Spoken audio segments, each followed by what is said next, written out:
ಜಯರಾಮ್ ಅಂತ caller ready ಇದ್ದಾರೆ. ಜಯರಾಮ್ ಅವರೇ ನಮಸ್ಕಾರ. ನಮಸ್ಕಾರ ಸಮಯ. ನಮಸ್ಕಾರ ಸರ್. ನೀವು ಏನು ಹೇಳೋದಕ್ಕೆ ಬಯಸ್ತೀರಿ ಸರ್ ಈ ವಿಚಾರವಾಗಿ?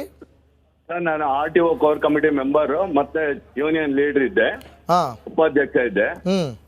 ಈಗ ಬೈಕ್ ಟ್ಯಾಕ್ಸಿ ಅನ್ನೋದು ಡೆಫಿನೇಷನ್ 3 ಇದಕ್ಕೆಲ್ಲ ಬೈಕ್ ಟ್ಯಾಕ್ಸಿ ಅಂತ ಕೊಡೋದು. ಡಿಟ್ಯಾಚಬಲ್ ವೀಲ್ ಅಂತ 2 ವೀಲ್, ಆ ಕಡೆ ಒಂದು ವೀಲ್ ಈ ಕಡೆ ಒಂದು ಬರುತ್ತೆ, ಸೆಂಟ್ರ್ ಒಂದು ಚೈನ್ ಬರುತ್ತೆ. ಹೋಗಿ ಕೆಲಸ ಮಾಡ್ತಾರೆ ಸರ್. ಅದಕ್ಕೆ ಈ ಕಡೆ ಫೈನಾನ್ಸಿಯಲ್ ನೋಡ್ಬೇಕಂದ್ರೆ ಗೋರ್ಮೆಂಟ್ ಒಳ್ಳೇದು ಸರ್. ಈಗ ಗೋರ್ಮೆಂಟ್ ಅವರು ಟ್ರಾಫಿಕ್ ನೋಡಿ ಅವರು ಇದ್ ಮಾಡ್ತಾರೆ. ಅಲ್ಲ ನಿಮ್ಗೆ ಮಾಹಿತಿ ಗೊತ್ತಾಯ್ತಾ ಯಾವ ವಿಚಾರ? ಗೌರ್ಮೆಂಟ್ ಏನ್ ಮಾಡ್ಬೇಕೀಗ? ನಿಮ್ಗೆ ಬೈಕ್ ಟ್ಯಾಕ್ಸಿ ಬೇಕಾ ಬೇಡವಾ? ಏನ್ ಹೇಳ್ತೀರಿ ನೀವು? ಬೇಕು ಸರ್, ಬೈಕ್ ಟ್ಯಾಕ್ಸಿ ಬೇಕು ಅಂತ ಹೇಳ್ತಾ ಇದೀರಿ ನೀವು? ಹಾ ಸರ್, 2 ರೀತಿ ಅದಾವ ಸರ್. ಬೇಕು, ಬೇಕಾಗುತ್ತೆ ಸರ್. ಗೊತ್ತಾಯ್ತು ನೀವೇನ್ ಹೇಳ್ತಿದ್ದೀರ ಅಂತ ಅರ್ಥ ಆಯ್ತು ನಮ್ಗೆ. ಬೇಕು, ಅದನ್ನ ಮಾಡಿದ್ರೆ ಟ್ರಾಫಿಕ್ ಜಾಸ್ತಿ ಆಗುತ್ತೆ ಅಂತ ಹೇಳ್ತಾ ಇದಾರೆ. ಇಲ್ಲ ಅಂದ್ರೆ ಫಿನಾನ್ಷಿಯಲಿ ಪ್ರಾಬ್ಲಮ್ ಆಗುತ್ತೆ ಇಲ್ಲ ಅಂತಂದ್ರೆ ಅಂತ ಹೇಳ್ತಾರೆ. ಓಕೆ, ಥ್ಯಾಂಕ್ ಯು ವೀರೇಶ್ ಅವರೇ. ಇನ್ನೊಬ್ರು ಕಾಲರ್ ರೆಡಿ ಇದ್ದಾರೆ ಬೆಂಗಳೂರಿಂದ, ಪರಮೇಶ್ ಅಂತ. ಪರಮೇಶ್ ಅವರೇ ನಮಸ್ಕಾರ.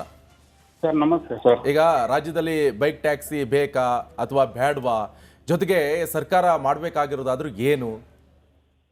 ಸರ್, ಸರ್ಕಾರ ಏನು ಮಾಡಲ್ಲ. ಸರ್ಕಾರಕ್ಕೆ ಹೈಕೋರ್ಟ್ ಜನವರಿ 23ನೇ ತಾರೀಕು ಹೈಕೋರ್ಟ್ ಹೇಗೆ ಬಂಧನ ಕೊಡ್ತು, RTOದರಾಗ್ಲಿ ಪೊಲೀಸರಾಗ್ಲಿ ಟ್ರಾಫಿಕ್ ಪೊಲೀಸ್ ಆಟೋದವರು ಯಾರು ಅವ್ರಿಗೆ ತೊಂದರೆ ಕೊಡಂಗಿಲ್ಲ, ಯಾರು ಅವ್ರಿಗೆ ಪ್ರಾಬ್ಲಮ್ ಮಾಡಂಗಿಲ್ಲ ಅಂತ ಹೇಳಿದ್ದಾರೆ ಅಲ್ವಾ? ಇವರು ಹಾಗಾದ್ರೆ ಅವಾಗಿಂದಾನೆ RTOದವರು ನೆಕ್ಸ್ಟ್ ಮಾರನೇ ದಿನನೇ ಬೈಕ್ ಟ್ಯಾಕ್ಸಿ ಯಾರು ಸ್ಟಾರ್ಟ್ ಮಾಡೋದು ಮತ್ತೆ ಶುರು ಮಾಡೋಕೆ, ಅವಾಗಿಂದಾನೆ ಅವ್ರು ಪ್ರಾಬ್ಲಮ್ ಮಾಡ್ಬೇಕಾಗಿತ್ತು, ಗಾಡಿ ಸೀಸ್ ಮಾಡ್ಬೇಕಾಗಿತ್ತು. ಅದನ್ನ ಮಾಡ್ಲಿಲ್ಲ. ಈಗ ಇದ್ ಮಾಡಿದ್ರು ಅಲ್ವಾ ಸರ್? ಹಂಗಾರೆ ಯಾರೋ ಒಂದ್ ಹುಡುಗಿನ ಗಾಡಿಯಿಂದ ಬೀಳ್ಸಿ 20 ಲಕ್ಷ ರೂಪಾಯಿ ಖರ್ಚು ಮಾಡಿದ್ರು. ಅದಕ್ಕೆ ರ್ಯಾಪಿಡ್ ಅವರು ಯಾರು ಕೊಟ್ಟಿಲ್ಲ ಅಮೌಂಟ್.